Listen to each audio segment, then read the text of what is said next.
welcome to What the Fudge. So, if you're actually following like the dates of the videos, I've been doing logic, and I'm going to keep doing logic, a couple more videos, but now I'm gonna put in chemistry. So, I actually have a master's in chemical engineering. So this is there's a lot of things that go into that. So everything I do is all part of it. Obviously the chemistry, but I do logic as well, and I'm gonna be teaching things that I'm good at as well, that are all part of chemical engineering, and things that So we're gonna start doing chemistry now, and that's why I'm actually using a phosphate font. This font is phosphate. I thought that was good to start. Okay, so we're actually going to be starting with the concept. It's a concept that in some cases, liquids, like some liquids that you'll see every day, but liquids exist within if you have they exist regardless, but you can think about it. If you have like a closed container, they will exist, the liquid of what you see, like you see the liquid, and they will also exist at the same time, the same molecules, the same molecules, but as a gas at the same time that it's a liquid. So I'll show you what I'm here. So you can have, let's say you have a cup, right? A cup that's kind of deformed. Maybe you're really strong and you break, I don't know. But then you have a cup and you fill it with water. Okay, well, water's not a good example because this doesn't actually apply with water. At the pressure and temperature I'm going to provide, let's say you have a substance, right?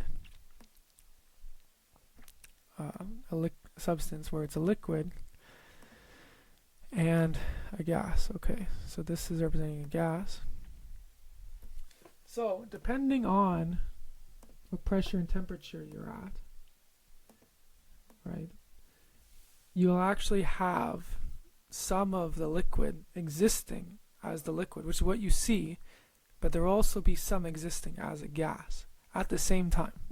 And the reason why is because that's just what the universe wants to do. So the universe has a natural, it wants to go for a minimum enthalpy and maximum entropy. That's what the universe does. That's what the universe wants. So the universe just does it.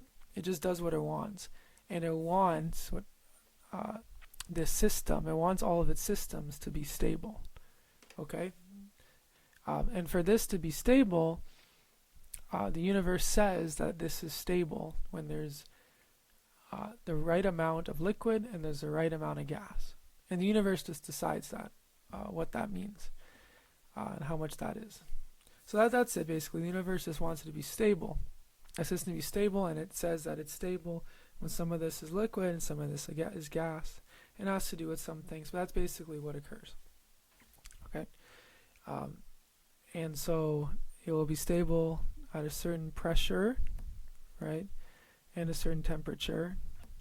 And there's this amount and this amount.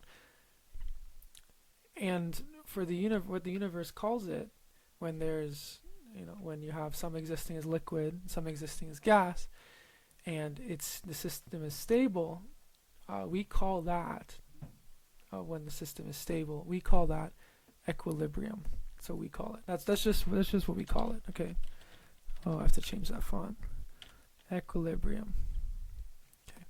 So that's just what we call it. When a system is stable and it can change. So when a system can change between different things and it's stable the way it is, when it can do that, that's when we call it equilibrium. Okay? So that's what's occurring. So for water, this does occur. It occurs if you've ever noticed when you boil water, right? Well, when you're doing that, we're doing it at what's around us, at the pressure and temperature that's around us. So normally the pressure around us is around 100 kPa. 1 atmosphere is 101 kPa. And they call it an atmosphere just because that's the pressure, right? That's the pressure. This isn't an atmosphere. This is 100. It's about an atmosphere, but it's not an atmosphere. An atmosphere is 101 kPa. And they call it that because that's about the pressure of the atmosphere. That's why they call it an atmosphere. That's it. That's all it is. So, so that's it. Okay. 1 atmosphere is about 101 kPa. Okay. But I brought up 100 kPa because for what's around us, because we use what's around us so much, like just normal what's around us, like the temperature around us and the pressure around us, we use it so much for designing and modeling things because that's what we use every day. That's what's around us. They give it a special name. They call it SATP, those conditions. And SATP just means standard ambient temperature and pressure. So ambient means just what's around you, and standard, right? This is standard. This is standard because that's what occurs the most often. It's what occurs naturally. It's what occurs for everyone. So that's why we call it that's why we call it. That's what's standard. That's what we set as standard. So that's 100 kPa and it's 25 degrees Celsius. Okay, that's what SATP means. Okay, 100 kPa and SAT and 25 degrees Celsius. Okay, so at this point, actually, water does exist fully as a liquid. However, when you change the pressure and temperature, you actually can change whether it exists fully as a liquid, or some of it wants to become a gas, or some of it wants to become fully a gas. And people have figured out what water does at different pressures and temperatures already. They've already done it. So I'm just going to show you the data people have gotten. Okay? So here's a plot. Boom, boom. Great plot. Oh my god, that's ugly. Ooh. Okay. Let's make this look nice. Okay. This looks horrible. That's okay. So we're going to call this pressure, and we're going to put the pressure here and the temperature here. So we can see directly when we change the pressure and temperature what actually happens. And what actually happens is that it looks like this. Okay? Where this point here is 0 Celsius. And about here, let me delete this one part. It's so ugly. Jeez. Okay. There we go. So we have this here. So this here, we're going to make this 100. Okay. So this is the data that people have gotten, and this is 1 ATM. 100. So kPa, I'm going to write in this. It's boring. That's okay. Okay, so this is Celsius, okay? So this right here is at 100 kPa. So what the pressure that's normally around us. It changes a bit. It's not always 101 kPa. It changes slightly. Not usually that much from 101 kPa, but depending on where you are in the world, it changes slightly. When you go up into an airplane, usually you might have had your ears pop. That's because there's a different pressure. So normally it's 101 kPa, but it changes depending on where you are in the world. But we use 101 kPa. That's the standard thing that we give. That's what we say is standard. Is 100 kPa, not 101, but about 100 kPa is what we say is standard. Okay, so, but we call 1 atmosphere 101 kPa. I agree, that's a bit confusing. What they'd say this is standard, but they label it as an atmosphere. That's odd, but no, 100 kPa is for standard, and then an atmosphere is 101 kPa. Okay, so this is the line at which some water exists as a liquid and some exists as a gas. So we can see here that at 100 Celsius and at the pressure that's around us, 100 kPa, you know that's when water boils. So if you actually go past this a little, same pressure, right? Because it's what's around us. So if you're it's what's around us, but you increase the temperature slightly past 100, that's when water becomes, all of it becomes a gas. So there's no more liquid, all of it becomes a gas. And we call this, right, well this obviously evaporation, right? But we call this boiling, when all of the liquid goes to the gas, right? It's boiling. So that's, this region here is called is gas, and that's because once you go into this region, all of the water exists as a gas. For all these temperatures and pressures that are here, water is a gas. People have gotten this data, okay? So we don't have to get the data again. We just can use it. So all that exists is a gas here. Now when you're in here, right, when you go past, if you have the pressure that's around us, right, unless you have special equipment, you can change the temperature and pressure, right? But for what's around us, it's about 100 kPa. So you just have a decrease the temperature, right? Then water fully exists. The water is in here.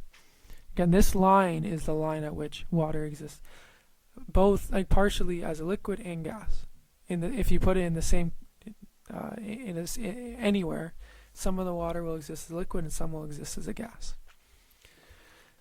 That's what this line is. So then if you go into this area, right, so if you just decrease the pressure a bit, or not decrease, but if you decrease the temperature a bit but keep the same pressure, right, then you're here. And in this area, water is fully a liquid. Okay? So when you're leading up to, when you put water on the stove, when you put water on like a cook thing, and you heat it up, right? It's a liquid, it's a liquid, it's a liquid, and then you reach this point at which it's partially liquid and partially a gas, right?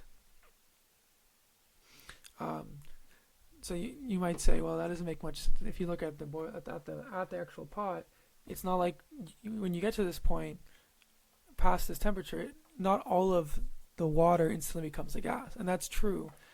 The reason why is because it's only the molecules that actually are at this temperature that become fully a gas, because not the temperature isn't the same throughout all the liquid. And then when you get to, so this is the line, once you get down to 0 Celsius, so I put the 0 here.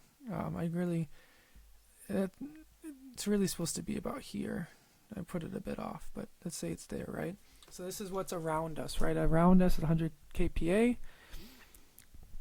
So at this point, once you get temperature to 0 at 100 kPa, right, then the water goes from being, right, a liquid, which is what we have as, water, what we see as water, right? That most people, when people say water, most of them are talking about the liquid, but obviously water just means the molecule of water.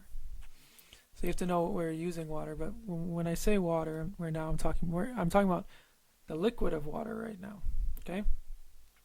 When you go below 0 at the pressure that's around us, water becomes a solid. So here, all of the temperatures and pressures in this area, water is a solid, okay? People have gotten this already, so you don't have to worry about it. So this line, right, is all the temperatures and pressures where water exists partially as a liquid and partially as a gas. When you go past into this area, all of water exists as a gas. When you go into this, when you lose temperature or increase your pressure and you go into this area, water exists as a gas. Water exists as a liquid. Okay. And then when you continue if you decrease the temperature further, and then you go past this line, then you end up with water as a solid, which is ice. So that's it. That's the whole concept. One thing to say is that when water existing as a gas, when you're on this line here, the amount of water that exists as a gas, so the amount of water that exists as a gas, right, people, in order to actually write it, right, because we have different variables, right, pressure and temperature, but we like to, I hate it, but a lot of people, most people like to model the systems right, with math, but not using direct numbers. They want to use variables to placehold, so that when you put it, you can put any number you want, right? That's the point of having this. So people like to use different variables to do math, and yeah, it's the worst. But like, because like you can do most of engineering, I think, just from modeling like this and knowing what's going to happen, and then getting data. I'm not a fan actually of variables. But what people like to do is that they like to say that the amount of gas, right, the amount of moles, if you have water, let's say, the amount of moles of water that's existing as a gas compared to the total amount of moles of water, they call this the variable y. It's called the vapor composition. It's the moles. Okay, this is ugly. Let me change this. It's the mole gas over mole total. That's it. It's really basic. It's not difficult in any way. Mole gas over mole total. Okay. So because of this, it's always a fraction, right? Because you can't have more moles of gas than there are mole total. It's not possible. You can have, if you're here, everything is a gas. So then the y is 1, right? Because everything is a gas. So the moles of gas is the total amount of moles of, for this it's water. So the total amount of moles of water.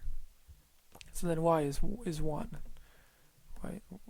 Y is 1 at that point, right?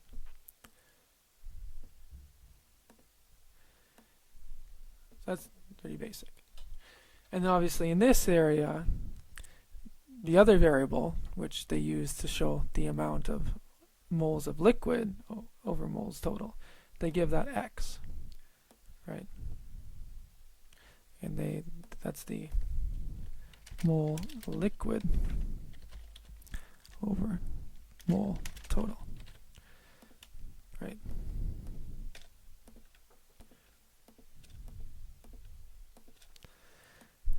I deleted the y, shoot.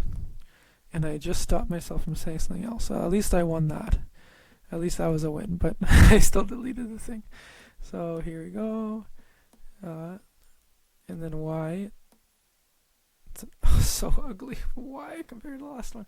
Mole gas and mole total. Okay. So that's what they usually call it. Okay. And then they do annoying things. For this, we only have water and we have gas. And we only have water, right? So this is just water as liquid to water as gas. When you have multiple liquids together, like when you have multiple molecules together, so let's say if you had water and like ethanol, which is alcohol, right? So that's what people call alcohol, ethanol. So you have those mixed, and those do mix really well, right? If you have those, and I mean that in a science way. If you have, but the other way, okay. So ethanol here, right? Then what they do is they'll denote whether you're talking about water or ethanol with an I, right? YI, XI. And then you can refer to it as either ethanol or water. But when you just have one, you don't have to put the I or X, the I, because it's obviously talking about the only one that's there. I mean, you still could write like X water, Y water, or X1 and then Y1, but if there's only one molecule, if there's only one molecule, if there's only water and you write X1, Y1, it's confusing. There's no point, because then it's making people think that there would be another one. But there's not, so I would just leave it as y and x if there's only one. Yes, that's pretty much it. Why is this significant? It's significant because you know, if you have like just one molecule, it's pretty cool that depending on what pressure and temperature you're at, some of it will be liquid or some of it will be gas. Like, that's pretty cool. Or some of it will be fully liquid. The water will be fully liquid, or the water will be fully gas. And this applies to any molecule, not any molecule, but pretty much any molecule. Although this graph will look slightly different depending on the molecule. It's not going to be the same data for all molecules. The points at which, you know, it exists as partially liquid and partially gas, and then all liquid and then all gas. That changes for the molecule, and it's significant not only because it's cool, but because if you have two molecules together, like water and ethanol, the system will act differently than if they were by themselves. Like this data is different, and the reason why is because ethanol and water, when they're together, they'll interact with each other, and because when they interact, the amount of interaction, like the amount of energy between the molecules of like water to water versus water ethanol, those are different.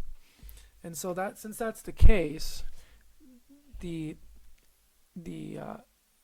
temperature and pressure at which you'll get partial liquid and partial gas changes what the universe wants, right? To achieve a stable system. The point at which the universe wants there to be partially liquid and partially gas changes.